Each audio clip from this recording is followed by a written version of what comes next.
In this day and time, the Lord only requires one because he found out in the stories in the Bible that there was too many wives that caused too many problems.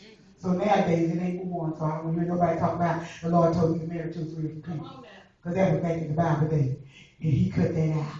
One wife or one husband. That's the way it is now. Everybody. So we're not going rolling the clock back. Okay. So they decided to start looking out over the properties for all the young. And I saw another word that said young virgins. So that means he was, may not be real old, but he was older. But he wanted somebody young to keep him feeling revitalized. That's like he's supposed to be, you know. He wanted a young woman. So they looked out and they found somebody. And Mordecai was her uncle because her parents had died.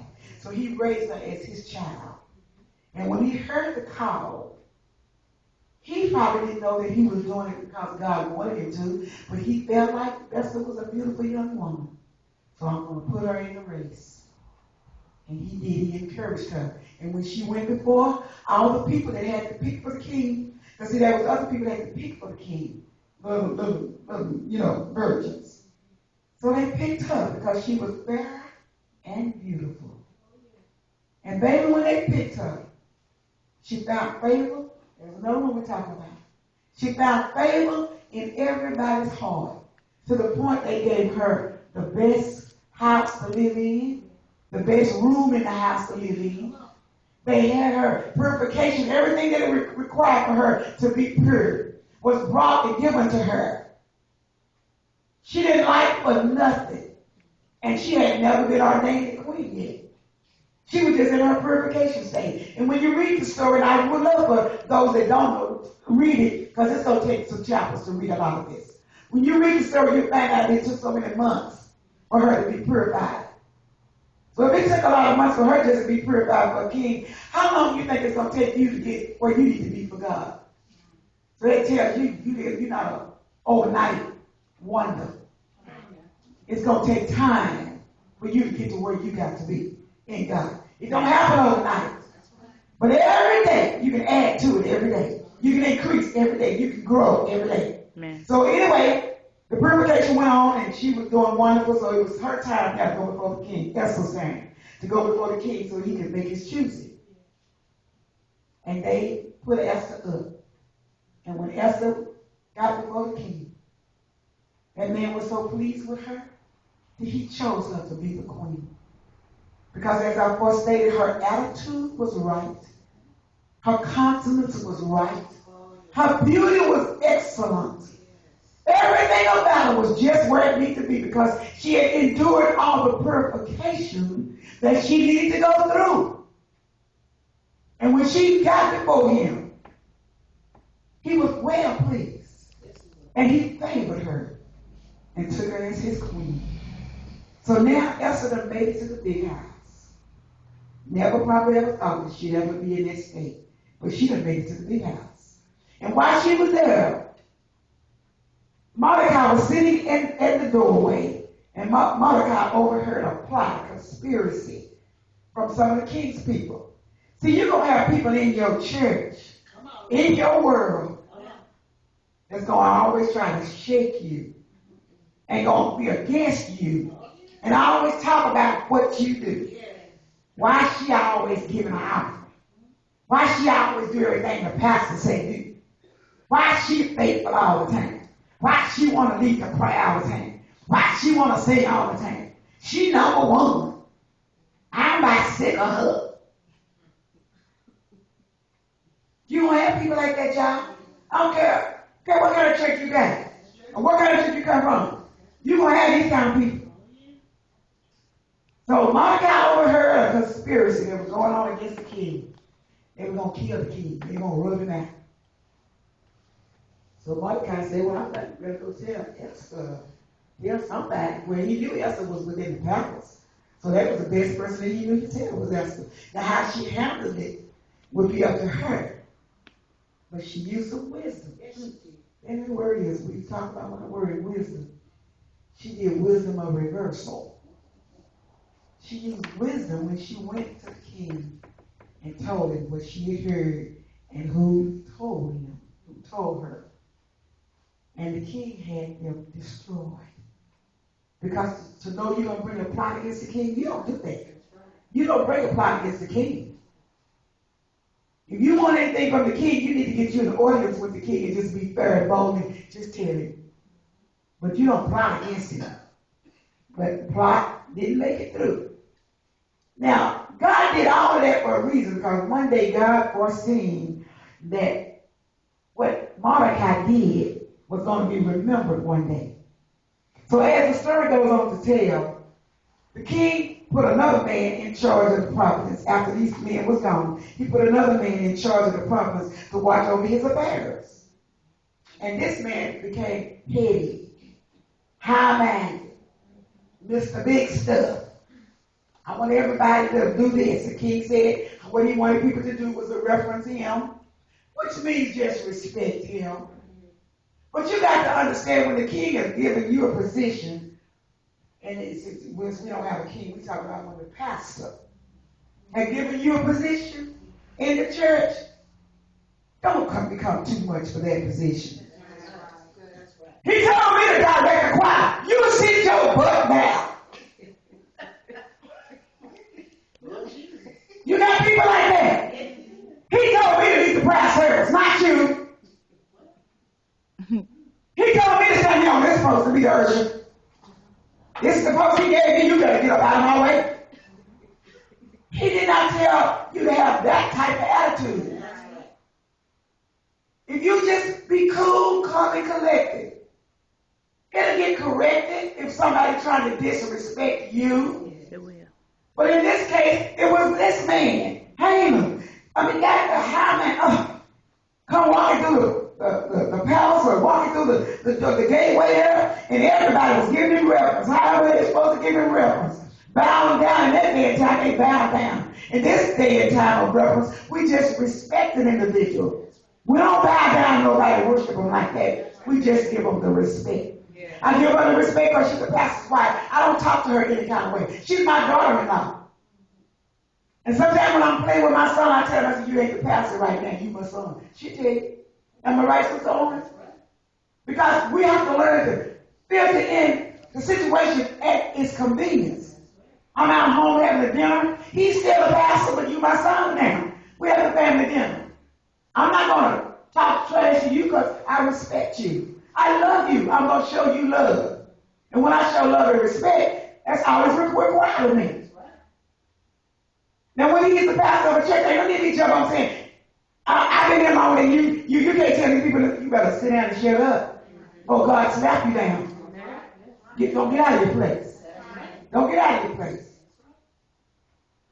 So, the story goes on to say that Haman came through there, and he wanted everybody to reference him, but Mordecai didn't move.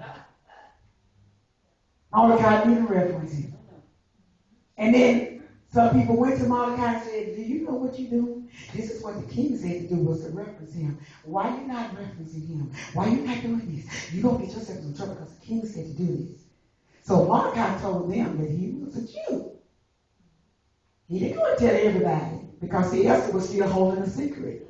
She was in the palace, but she was still holding a secret. And the secret that Esther was holding was Esther was a Jew as well. Now notice now, Jews are not respected.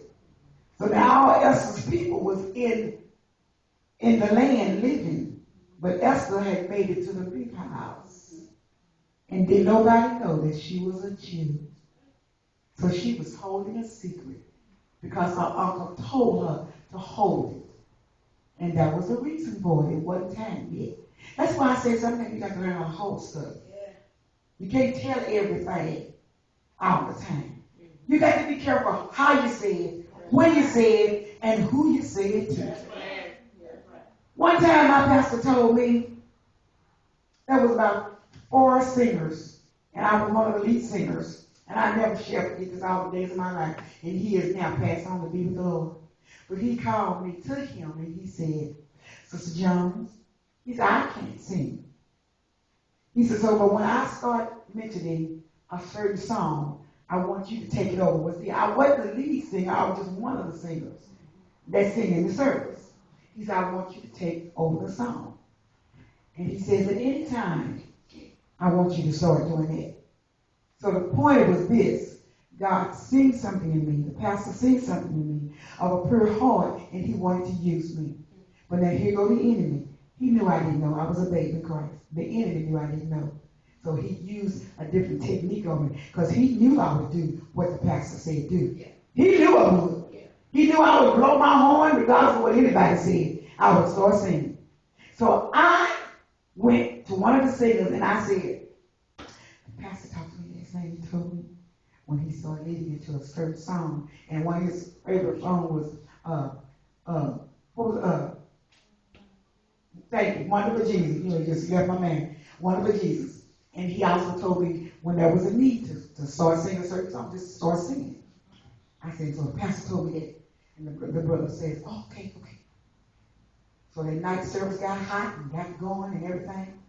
And the pastor started. When the pastor got through, when the pastor started, he knew he had already talked to me. He knew what I was going to do. And just before I got ready to open my mouth and say anything, the brother started.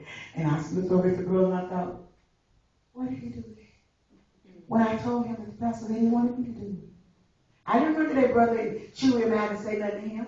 You know why? Because I gave away a secret that I should have kept. It was for me to do. Because he was talking to who? Me.